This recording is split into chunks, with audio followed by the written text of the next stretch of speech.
God bless. This is NFL Moneyball, brought to you by NFL Extended Strategic Principles, found on the web at nfl-esp.com. I am your host, Mark Anthony DeBello. For more information on me and this program, you can go to my website, markanthonydebello.com, and click on the Sports tab. Today is Tuesday. It's actually 12 a.m. in the morning, 12:10 a.m. to be exact, Pacific Standard Time, and the Monday night game just completed between the Patriots and the Bills. So this NFL Moneyball program is going to be a half hour long, again divided into three specific segments. Number one, primarily covering the game from the perspective of NFL ESP, or Extended Strategic Principles, and our unique strategic use of a number we call the power spread. In addition to our perspectives from the spiritual, motivational, X's and O's, which is typically play design, and then the aforementioned strategic. Again, we cover things from the three P's, which are prophetic, predictive, and productive. The second phase, if you will, of the program is how our information and insights equate to those who have an investment-minded mind in Nevada, as this information, while we do believe in the integrity of the games, we are aware that people do have a financial interest outside the game, and this information is most valuable to them, although we don't choose to necessarily benefit in that regard. What we hope to do is, I like to use the expression here in the Silver State, we're mining the data, which means we know the data, the accurate data, before it comes out into a different number called a different kind of spread from our original power spread and our exclusive formula. And entities in Nevada will use that information to defeat and prosper from a wagering public.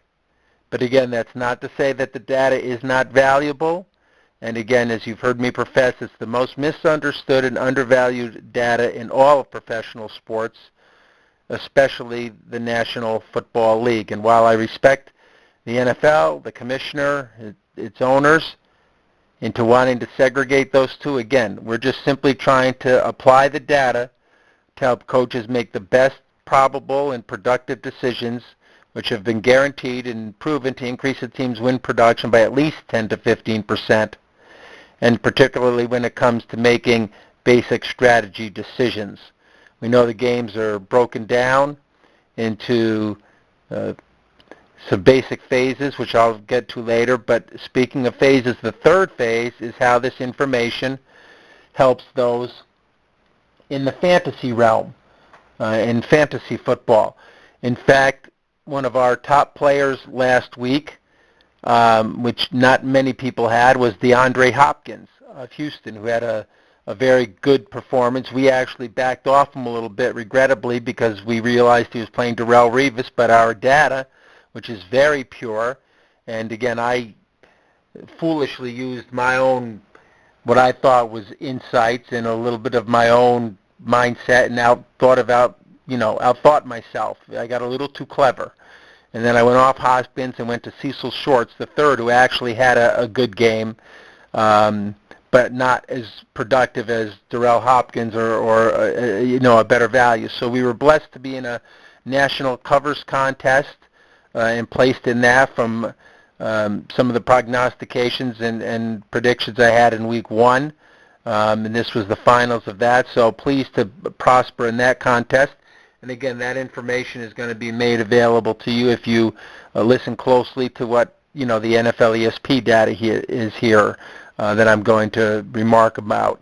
And again, I'm going to cover the NFL from top to bottom, if you will, and just ask and invite you to go to the website, go to the NFL-ESP.com website, and spread this news throughout all of media. As I'm working now and want to report, was very blessed to have the opportunity to present this information now finally more officially to the Ravens, and hopefully, regrettably, they had are having a poor season at 3-7.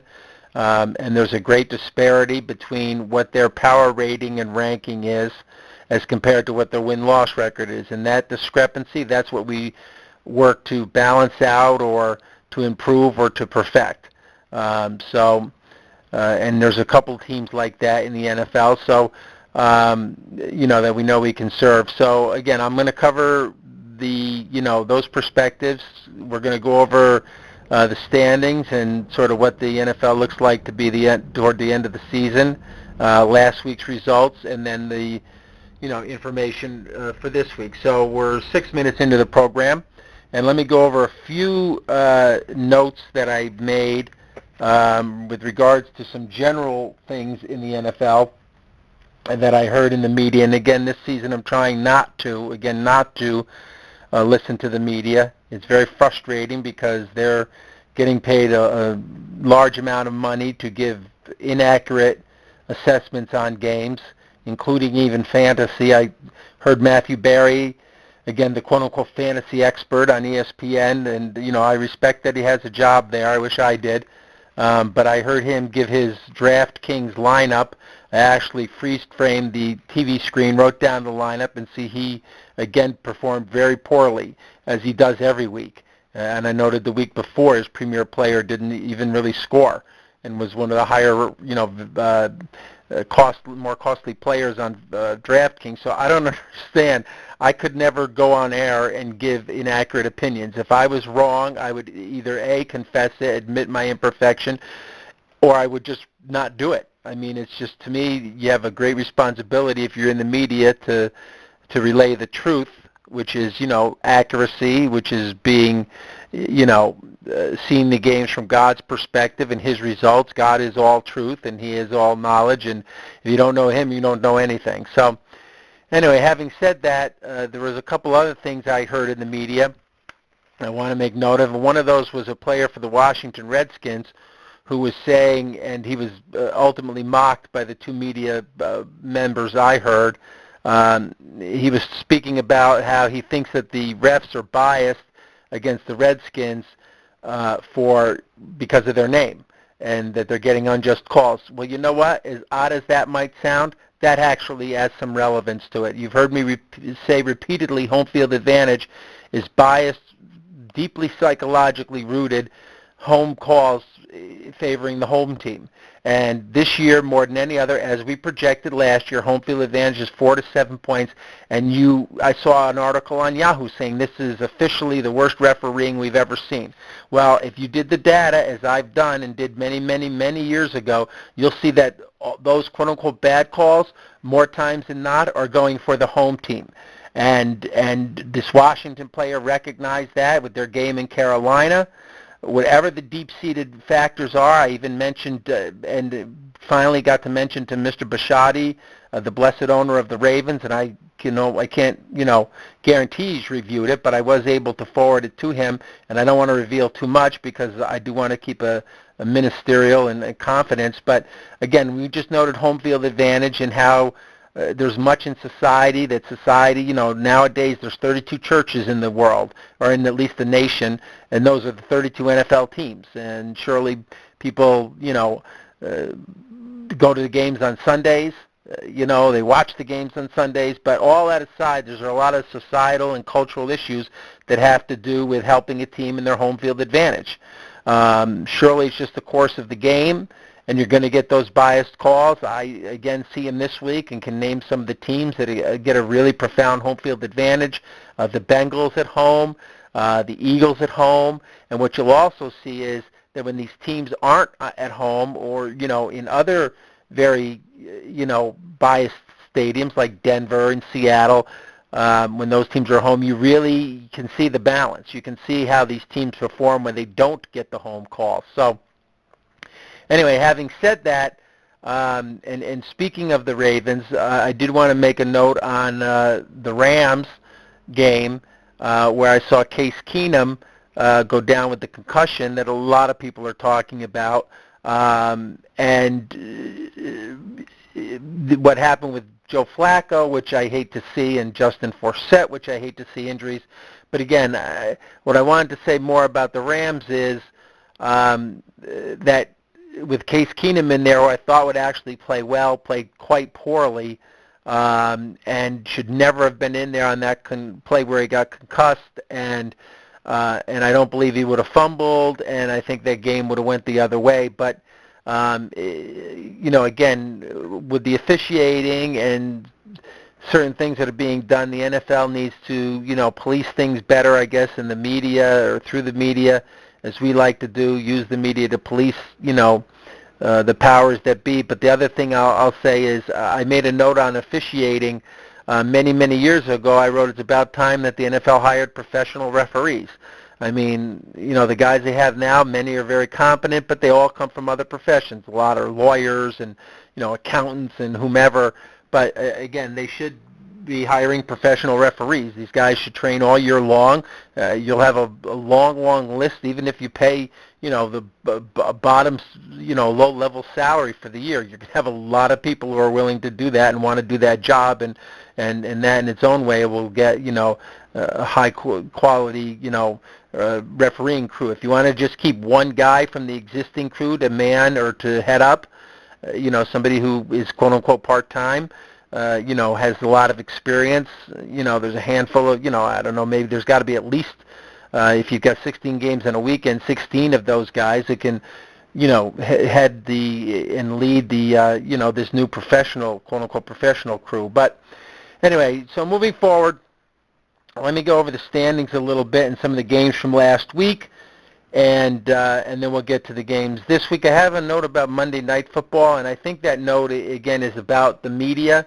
I heard Mike Tirico grouse about the refereeing, the officiating, and again, we prophesied that 10 years ago, what this officiating was going to be like, even when they had the replacement refs. I mean, I can't say it enough, and I'll actually blog, and you can find the blog at some point, the NFLESP-ESP.com website. I'll put up the article I wrote on officiating many, many years ago. So anyway, having said that, there's just so much more, that I could talk about, but let me go to the NFL standings. We'll run those down and tie that into the results, again, from an ESP perspective, how it factors into Nevada and fantasy. We'll try to incorporate all those as well. So let's go to the AFC East. We already mentioned the Monday night game. The Patriots are 10-0. I think next week you're going to see perhaps both the undefeated teams falter. I definitely think Denver is going to play well against the Patriots this week, especially with Osweiler, who's a marked improvement, above Manning. And you can see the Patriots weakening from week to week with injuries and, just attrition. They almost lost to the Giants. They should have very well lost to Buffalo this week. But they're still, the top-rated team, surely, in the AFC. I put them there with Denver, especially now with Osweiler and their quarterback. Not that he's, an all-star. He's just, no disrespect, he's just not Peyton Manning right now. In the AFC, the other teams, Bengals, still very highly rated. Thought they would actually upset Arizona. Could have. Again, Arizona got a couple home calls that game. But those are definitely your top three teams in the AFC. I think you're going to see Indianapolis emerge and get back to winning their the South Division. And the two wild cards, as we projected early in the season, look like it's going to be Pittsburgh and either Kansas City or Buffalo, or any combination. Those, two of those three, and that'll be your AFC playoffs. And again, I would, they're all solid, wild card teams, Buffalo, KC, and Pittsburgh, whichever two of the three make it. And again, I think we projected Buffalo and Kansas City at the beginning of the year. Although now that I looked, Pittsburgh is definitely better than I think either of those two. So, but again, overall, between New England, Denver, Cincy, and Indy, you're not going to find more accurate projections, definitely not hearing them in the media. And all you have to do, you can just go back to the blog I wrote, and I haven't really altered. You can go listen to these recordings and just blessed, thank God, to just have the talents that he gives and some of the spiritual insights he gives.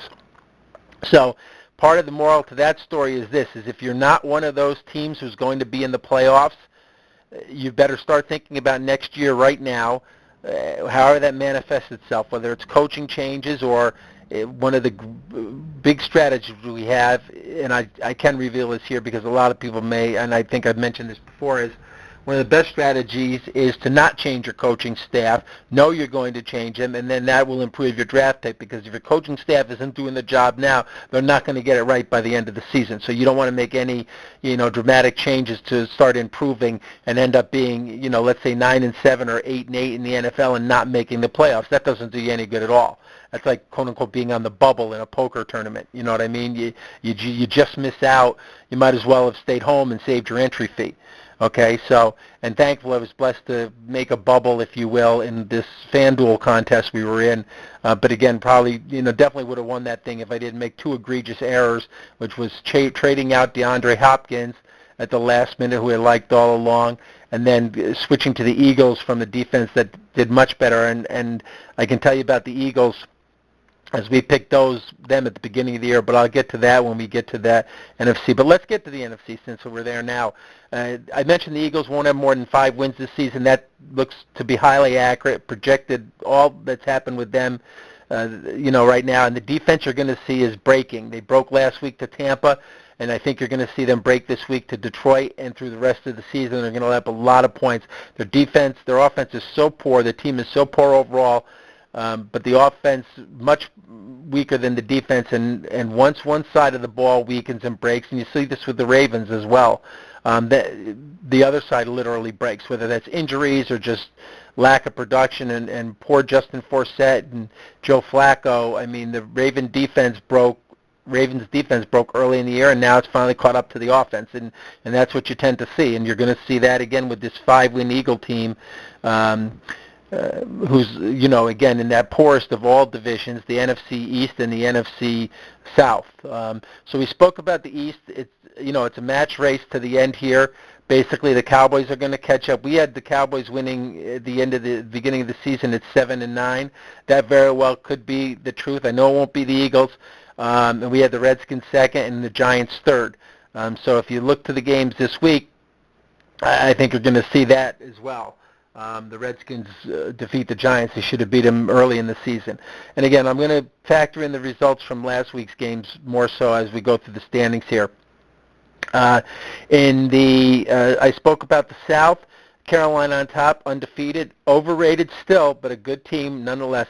Atlanta, as we projected, has lost many games in a row. They're going to continue to lose games, and they're not one of the top 15 ranked, I don't even think, teams in the NFC, although you can hear everybody in the media has a power ranking, and they all had Atlanta up there from the beginning of the season till now, and we didn't have them anywhere in the top 15 or even 20, I don't think, and that's where they're going to end up. So you've got Carolina, again, the two solid teams in the North we've projected early on in the season, Green Bay and Minnesota. We figured a Green Bay victory in a more quote-unquote must-win. They had consecutive losses.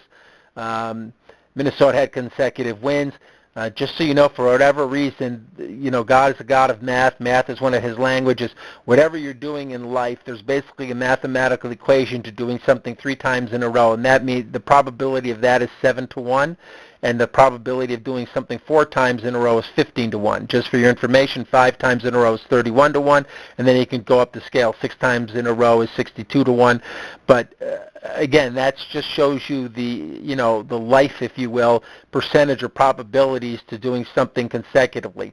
2 times, just so you know, is actually about 3-1, and is 3-1, and 3 times is 7-1. So just so you know that.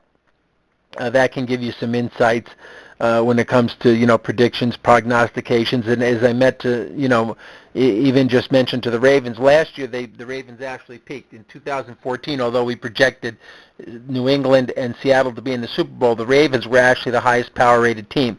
They just failed when they got to the New England game because they weren't using NFL ESP, to be honest with you, and they obviously had a couple of turnovers, or I think a -1 turnover ratio by typical standards, not by our project, our numbers have a different number, but basically just turnovers, with the total yards being even. And there were a couple other factors, but when you peak like that, when you win theoretically the Super Bowl, you're going to have a letdown. And even though the Patriots did win the Super Bowl and don't appear to have a letdown yet, they're going to have a letdown. I mean, unless you're basically a dynasty and you're good enough to repeat at least twice, which is the hardest thing to do, is to repeat a championship. They say it's harder to repeat one than to win the first one.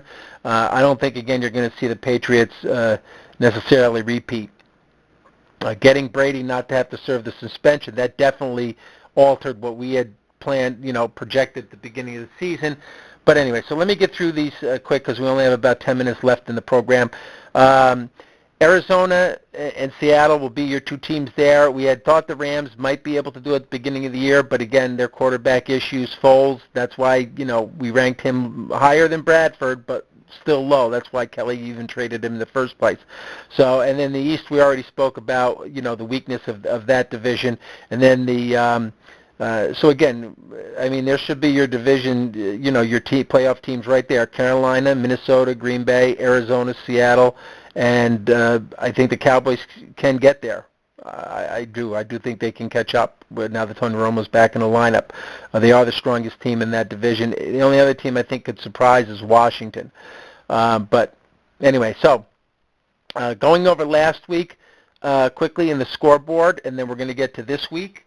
And quickly and knock all these out for you, and again try to cover them all together from the NFL ESP perspective, and then even Nevada and then fantasy. So having said that, Tennessee-Jacksonville, close game, turned out to be a close game. Two poor teams there. We liked Indy over Atlanta. That wasn't an upset to us, and I already spoke a lot about that game. Baltimore and St. Louis. Actually, St. Louis really outperformed Baltimore, except for the turnovers. But again, those, St. Louis really needed a quarterback. We had been, got into that at the beginning of the year. Washington, Carolina. Carolina went through the number. A really good performance by them, I have to say. They figured to do that. I thought maybe Washington could even maybe keep it competitive. They didn't. We liked Denver over Chicago. Surprised the game was a little bit closer than we had thought, but not surprised that Denver did win. Chicago doing much better this season than I had thought. No disrespect to my friend Coach Tressman, who I love, but something must not really have gone right there in Chicago, and I just couldn't get many answers out of him. But I can see certain things I don't want to reveal here. But to the detriment of Chicago last season. Detroit against Oakland, we liked Detroit against Oakland. That ended up coming, we thought it would be a 50-50 game. It was close. We gave the edge to Detroit. They won. Thought the Jets would be Houston. Missed this one. Have to admit, we did hit like Hopkins in fantasy. But I have to admit, I didn't see that one coming. But after I realized everybody was investing in Nevada on the Jets, that line moved to -3.5 up to as much as -4 and even 4.5 some spots. You could have known that Houston was going to win. Dallas, Miami, thought Miami would actually beat Dallas, even though Tony Romo came back. But again, this was another game where the public was investing in Dallas. They actually got that one right. Philly, as I said, is completely overrated. I told somebody very influential out in Nevada that Philly wouldn't win more than 5 games. I told everybody, you heard it here, and they're not going to. Kansas City and San Diego, as we projected at the beginning of the season, we thought Kansas City would be a better team than San Diego, even though they'd be competing for second and third in that division. That's basically come true. Green Bay, Minnesota, that again could have been a 50-50 game, but already sort of you can hear me say that it was more of a must-win for Green Bay. Seattle over San Fran, that wasn't a big surprise. I actually thought Cincy would upset and could upset Arizona. Not surprised, though. Those are two very strong teams. And Buffalo we had as an upset against New England. They were a 7-point power spread underdog. That's what it landed on. So anyway, having said that, we were pretty accurate last week. Could have been more accurate. Some of these dogs could have won. But again, I have to say that was probably one of my worst weeks selecting of all the weeks this season last week. I just was, I'm just listening to the recording. I was close, but not close enough, and off on some games I really didn't think I'd be, off on. So looking at this week, all right, we've got about 5 minutes left, so God bless us. Let's knock this out. Thanksgiving read what I wrote on my Facebook page about Thanksgiving, okay? Try not to kill the turkeys. Actually, don't try. Don't kill the turkeys. All right, Philly and Detroit, I think you're going to see Detroit, show its resurgence by the end of the year. They're going to streak. They're one of the teams whose power rating is definitely not matching their one-loss record and a lot of turmoil in their front office. They should run through the number with Philadelphia. They should be favored. They're not. And that won't, I don't think, I think you're going to see again the Philly defense break. Carolina is playing Dallas in a game you can only imagine a lot of people. Carolina is definitely the better team, but Dallas at home on Thanksgiving, that number is really wacky, for lack of a better word. In Nevada, they actually have Dallas as a slight favorite, but, our data, or that data that comes out of Nevada, is the most accurate. So if they're telling you that, if they're really kind of telling you that they want you to invest in Carolina and you're going to find a way to lose, and I think it's probably going to be turnovers. Chicago is at Green Bay. I think that game is going to be closer than that number indicates. If you're Chicago, and you're Coach John Fox, you've got to take really aggressive strategy decisions in Green Bay. They won't. But they should, whether that's everything from an onside kick or going for fourth downs. And again, you can watch this in the quarters, that the favorite performs better in the second and fourth quarter and the underdog better in the first and third, and I think you're going to see that. Chicago's going to have to be aggressive in the first and third quarters to win that game. Atlanta's playing Minnesota. I don't know how Minnesota's definitely the better team, even in Atlanta. And for you fantasy players, I keyed a player on Minnesota. I don't want to say who it is, but I think he's going to have a really high-performing day. St. Louis is playing Cincinnati. Case Keenum, I think he'll do better this time around if he's in there, from the concussion protocol, if he passes that. But Cincinnati is definitely the better team, and I can't see, as many people won't be able to, see them losing 3 in a row. But St. Louis could keep that close from the power spread perspective, only because so many people are investing in Cincinnati and that line is inflated. Houston, New Orleans, I think is going to be, these are two bad teams. You probably see a high-scoring game, especially since a lot of people are investing in a low-scoring game, and these are just really two poor teams. It could go either way. You'd probably lean toward the home team, Houston, to get a couple calls New Orleans won't get, although New Orleans has a lot of rest off the bye week. Tampa and Indy, I don't think you're going to see Tampa perform as well. Jameis Winston, who is a gunslinger, as I noted, I wouldn't be surprised if he follows up a 5-touchdown performance with a 5-interception performance. But he'll definitely, those numbers will balance out, and the law of averages there. San Diego's playing Jacksonville. Again, these are two poor teams. Could go either way in this game. Although people think it's going to be high scoring, this could be one of the ones where they're probably correct. Buffalo's playing Kansas City. If Buffalo weren't on the road, which they are, and tired, which they're going to be on a short week, and I think this is their third straight road game, Kansas City, as we projected, is improving. You'd have to lean toward Kansas City. So if you're Buffalo, I've seen Buffalo play. Again, they played a spirited game. Oftentimes you have to keep in mind you're more weakened and tired once you play a really good team or a division rival. Buffalo's been basically a lifelong rival to the Patriots. They're going to be really tired on defense. Kansas City has every advantage in this game. So if you're Buffalo, Coach Rex Ryan, who I respect, but doesn't make a lot of basic strategy decisions that are very probable or productive with regards to, from an NFL ESP perspective, he's going to have to realize he's a power spread underdog in that game and make those kind of decisions. Miami's playing the Jets. Everybody's figuring the Jets. I would agree as well. I think they're the better team. But again, this is a division flip-flop, which means usually, a team in the division, when they play each other, they play a more spirited, call it, rivalry, call it vengeance if you want, or revenge. But I think you're going to see Miami have a chance against the Jets here. A lot depends on the center, Mangold and Darrelle Revis, their injuries. When you lose your center, he's the key to your offensive line. I don't want to get even into the study we've done on offensive line, but it's really revolutionary. Oakland and Tennessee, I would lean toward Oakland. I like Tennessee at home, and you know how much I like Marcus Mariota, and he could surprise at any time. The Giants are playing Washington. There's, again, your quintessential division flip-flop. Washington should have won the first time around. That's a toss-up game. Coughlin, I give more credit to. He makes more aggressive basic strategy decisions and can follow the turnover ratio better than Coach Gruden. San Fran, Arizona, everybody is investing in Arizona. They'll surely win. San Francisco, you've got to get really aggressive with your decisions if you want to win that game. Pittsburgh and Seattle, probably the best game on the marquee. next to New England and Denver. Both of those games should be low scoring. They're all playoff teams in there, I project. And I think you're going to see, we already spoke about the results of the Denver game. I think you're going to see a Denver win there and knock New England from the undefeated ranks. Defensively, they're going to really perform well, I think. And then you've got Seattle-Pittsburgh. That game, Seattle should probably win. They do have home field advantage. But again, those teams are really evenly matched. Baltimore and Cleveland, the final game on Monday night. God bless the Ravens. One of these games, Johnny Manziel is finally going to get it if he could stay out of the bars, which I pray to God he's not drinking.